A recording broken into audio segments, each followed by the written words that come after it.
एक दो बातें हैं।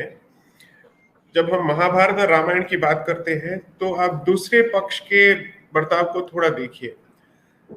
एक हाथ पे ये कहते हैं कि महाभारत और रामायण जो है ये काल्पनिक कथाएं थी, और आप इन्हीं काल्पनिक कथाओं के आधार पे आप हिंदू समाज का मजाक उड़ाते हैं। आपको ये तो तय कर लेना चाहिए कि ये काल्पनिक है या नहीं। इसके बेसिस पे आप ये भारतीयों या हिंदुओं के इतिहास का मजाक उड़ा सकते हैं या नहीं उड़ा सकते।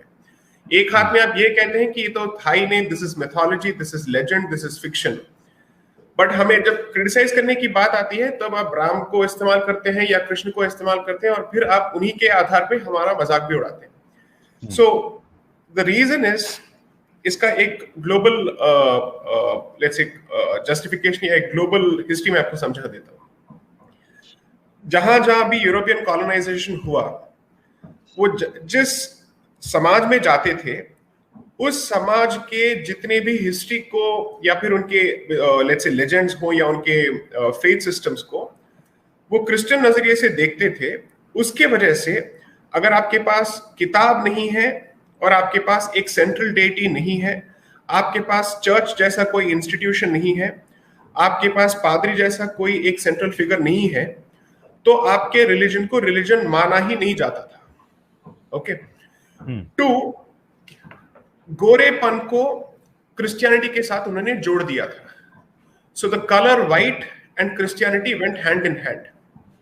एंड जो गोरे नहीं हुआ करते थे उनका ये मानना था वो गोरे इसलिए नहीं है क्योंकि उनके अंदर सोल का कॉन्सेप्ट ही नहीं है और उनके अंदर आत्मा नाम की कोई चीज है ही नहीं। तो ऐसे लोगों को उन्होंने पेड़, पशु और पक्षी के साथ उसको क्लासिफाई कर दिया। इसकी वजह से इनके दिमाग में एक जस्टिफिकेशन बैठ गया कि अगर ये पेड़ और पक्षी के समान है या पशु के समान है तो इसका तो स्लेवरी जायज है। ओके। सो जैसे हम पशुओं का इस्तेमाल करते हैं, डोमेस्टिकेट करते हैं, उनको एनस्लेव करते हैं, जो काले होते हैं या फिर जो गोरे नहीं होते हैं उनके अंदर आत्मा नहीं है, तो परमात्मा ने हमें उनको इसलिए बनाया ताकि हम इनका इस्तेमाल कर सकें पशु पक्षी की तरह, इसीलिए इनका स्लेवरी शुरू हुआ। This is the justification of slavery across the world. लेकिन जब भी हम स्लेवरी की बात करते हैं, हमारा सेक्युलर माइंड ये कहता है कि रेस के बाहर इस इशू को आपको ले जाने की जरूरत नहीं है। आप इसको रेस से शुरू कीजिए और रेस पे खत्म कीजिए। रेशियल माइंडसेट का रिलीजियस ऑरिजिन क्या है इसकी बात कोई करना ही नहीं चाहता है।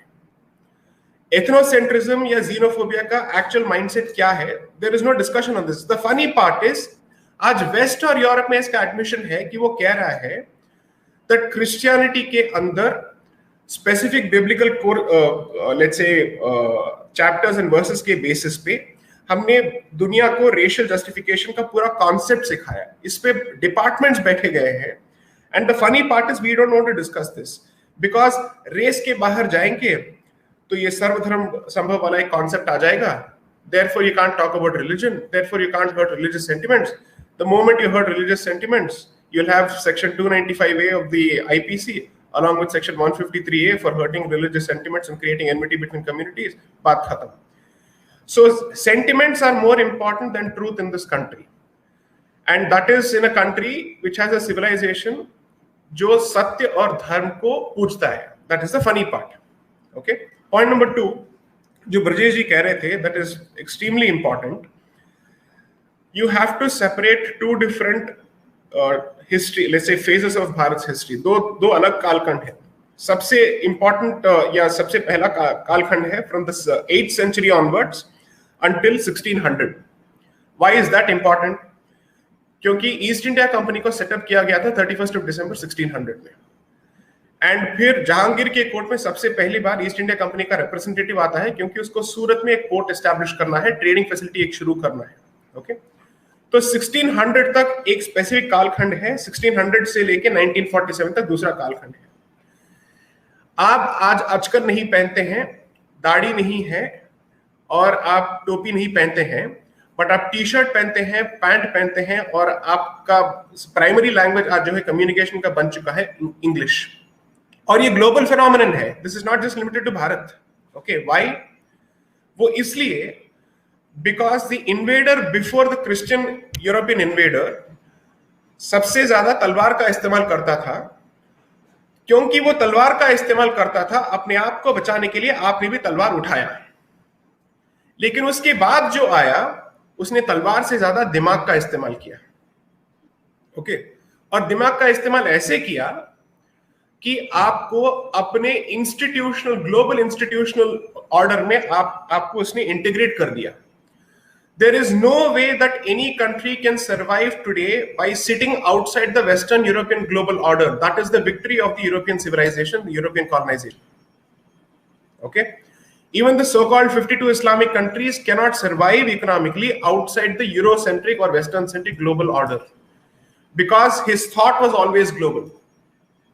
Point number 2, no society is dead जब तक उसकी संस्कृति, उसकी सभ्यता जीवित है। ओके, आप मिलिटरीली डिफीट हो सकते हैं, लेकिन अगर आपकी संस्कृति और आपकी सभ्यता अगर वो जीवित है, अगर वो कायम है, तो आप जीवित हैं। अगर इस नजरिए से देखें, हमें अपने आप पे गर्व करना चाहिए कि आज भी यहाँ के लोग, at least 80% of the people follow the religion of their ancestors. Nobody wants to tell you that this is the success of this particular land or its culture. हमें बोला जा रहा है कि आप डिफीटेड सोसाइटी हैं, आप पूरी तरह से डिफीटिस्ट सोसाइटी है। What are you talking about? जो कॉन्स्टेंटिनोपल था वो इस्तांबुल बन गया, right? Constantinople was supposed to be the capital of the Eastern Roman Empire. जब रोमन एम्पायर टूटा था, it was the Western Roman Empire and the Eastern Roman Empire. But after the Turks invaded it, it has become what? Turkey and Istanbul. You have lost even those portions. The Balkan region has turned completely Islamic. It has turned completely Muslim. The Central Asian republics are Muslim. Persia, one of the greatest civilizations that used to fight with Greece, has become Muslim. Several countries have become Christian. But you are the mothership which continues to follow the civilization of your ancestors without any interruption for 7,000 years. I'll tell you something. In around 1836 or 1837, the collector of Bellary district, the then collector of Bellary district in Karnataka, वो एक चिट्ठी लिखते हैं governor general को, ये दिखाते हुए कि भारत के पाठशालाओं में, गांव के पाठशालाओं में क्या पढ़ाया जाता है। This is less than 2 centuries ago or less than 115 years ago. व्याकरण, Mahabharat, whatever you associate with Indic knowledge systems, that was taught less than 115 years ago. Today you are in 2021. Name one mainstream institution जो 100 साल के बाद इस curriculum को आगे ले जा रहा है। Not one institution, एक भी इंस्टीट्यूशन नहीं है। एंड आपके एजुकेशन सिस्टम की चेंज के साथ साथ आपके समाज के सोचने का तरीका पूरी तरह से बदल गया है, बदल चुका है। और जब भी हम एजुकेशनल हिस्ट्री की बात करते हैं, हमसे कहा जाता है ये एक एलिटिस्ट कंसर्न है। जो खाते पीते लोग हैं ये उनका कंसर्न है, बाकी लोगों को तो सिर्फ अपने रोजी रोटी कमानी होती है। लेकिन आप लोगों का एक पेट पीव होता है, आपके पास और कोई काम नहीं है, इसलिए आप ये बात किए जाते हैं। एजुकेशन का और हिस्ट्री के एजुकेशन का आत्मसम्मान और आत्मगौरव के साथ क्या ताल्लुक है, क्या संबंध है, ये तो साइंटिफिकली एस्टैब्लिश्ड फैक्ट है। हम आत्मनिर्भरता की बात किए जाते हैं, but why don't we discuss आत्मनिर्भरता in the context of education? अगर सबके दिमाग में ये बैठ चुका है कि डेमोक्रेसी और कॉन्स्टिट्यूशन और एक संवैधानिक तरीके का जो गवर्नमेंट है वो एक वेस्टर्न इंपोर्ट है, फ्री स्पीच भी वेस्टर्न है, साइंस भी वेस्टर्न है, तो बचा क्या? उसके बाद एक एवरेज नॉर्मल चाइल्ड के दिमाग में आप ये कैसे उम्मीद रख सकते हैं कि उसको अपने कल्चर पे कोई भी किसी भी तरीके का सम्मान होगा या गौरव होगा? बिल्कुल नहीं होगा। वो अपने कल्चर के बारे में सिर्फ 3 चीजें जानता है: कास्ट, सती, डाउरी। डाउरी, सती, कास्ट। स्कूल से लेके कॉलेज तक उसको अपनी कम्युनिटी के बारे में इसके अलावा कुछ नहीं बोला जाता है, कुछ नहीं बताया जाता है। और किसी और कम्युनिटी के खामियों को कहीं पे दर्शाया नहीं जा सकता है, because secularism. Okay, so if this is what the child learns, you should not be surprised कि जेएनयू आज ऐसा है और जेएनयू की तरफ बिहेव करता है। जामिया और अलीगढ़ मुस्लिम यूनिवर्सिटी को छोड़ ही दीजिए, उनका हिस्ट्री तो अलग ही है, तो उसमें मैं पढ़ना नहीं चाहता, because there is enough history to show that the founding fathers of the Pakistan movement came from these universities. Shabbir Usmani, who actually proposed the two-nation theory and who actually came out with Quranic justifications for the two-nation theory, who basically said मोमिन और काफिर का एक अंतर होता है और इसके बेसिस पे भारत एक नेशन नहीं हो सकता है और हिंदू और मुस्लिम एक नेशन नहीं हो सकते हैं. He was the founder of one of the founding, let's say, leading lights of Jamia Millia Islamia as well as the Jamaat-e-Islami. Okay, so if this has been the thought process, I really don't see the point in actually blaming these institutions, क्योंकि उनका जो बर्ताव है उनके founding intention से consistent है. उन्होंने अपनी ट्रैक को चेंज नहीं किया है. मार्ग से भटके हैं आप, तो उनको ब्लेम करने में कोई फायदा नहीं है. वो तो बिल्कुल कंसिस्टेंट है. There is no doubting it at all. Okay, आज के डेट में अगर उन इंस्टीट्यूशंस में SC/STs को रिजर्वेशंस नहीं मिलते हैं, दलित को रिजर्वेशंस नहीं मिलते हैं, और हाल ही में मुझे सुनने में मिला था, क्योंकि वहां के थोड़े फैकल्टी मेंबर्स ने मुझे चिट्ठी लिखा है कि faculty के positions में भी there are no reservations for Dalits and SC/STs. Forget students. Okay, that is the situation today. जब पैसा लेना था इस इंस्टीट्यूशन को एस्टैब्लिश करने के लिए, हर मजहब, हर धर्म और हर कौम के लोगों से उन्होंने पैसा लिया था इस इंस्टीट्यूशन को एस्टैब्लिश करने के लिए. ये रिकॉर्डेड हिस्ट्री है, इलाहाबाद हाईकोर्ट के जजमेंट में लिखा गया है. लेकिन आज जब इसकी बात करने की बारी आती है तो ये कहा जाता है कि एक माइनॉरिटी इंस्टीट्यूशन है. And ये कहा जाता है that although it is an institution of national importance, it is a minority institution and therefore we will not give these reservations. तो फिर ये दलित मुस्लिम यूनिटी कहाँ का है, ये मुझे तो समझ में नहीं आता है. Anyways, that's a secondary issue. The point is, जो काम आज गवर्नमेंट राज्यसभा के द्वारा करना चाहती है कि टेक्स्ट बुक में जितने भी मिस्टेक्स हैं और हिस्टोरिकल डिस्टॉर्शंस हैं, जिसको इन्होंने चेंज करने का अभी काम शुरू किया है 2 महीने पहले, ये काम मेरे हिसाब से 1947 में शुरू हो जाना चाहिए था. ओके, और ये काम आप 2021 में कर रहे हैं इतने सारे जनरेशंस के बाद, क्योंकि अभी आपसे कहा जा रहा है कि any attempt to change history will amount to Hindutva agenda, या फिर ये एक रिवाइवलिज्म है, ये एक नेशनलिस्टिक रिवाइवलिज्म है.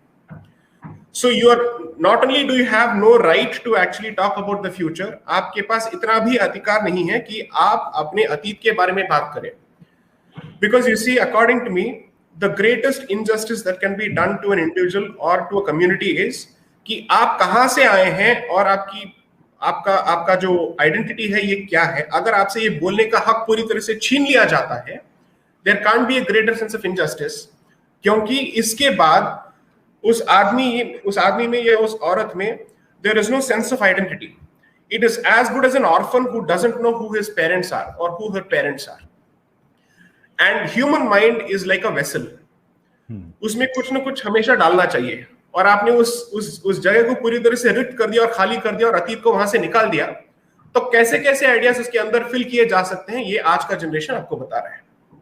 ओके, क्योंकि there is no way that either the human mind or a society can be free of either religion or any kind of thought process. So when you remove a certain concept, अगर आपने धर्म को दिमाग से निकाल दिया और अपने जहन से निकाल दिया, उसमें विधर्म आएगा या अधर्म आएगा, लेकिन धर्म तो नहीं आएगा. As simple as that. बिल्कुल.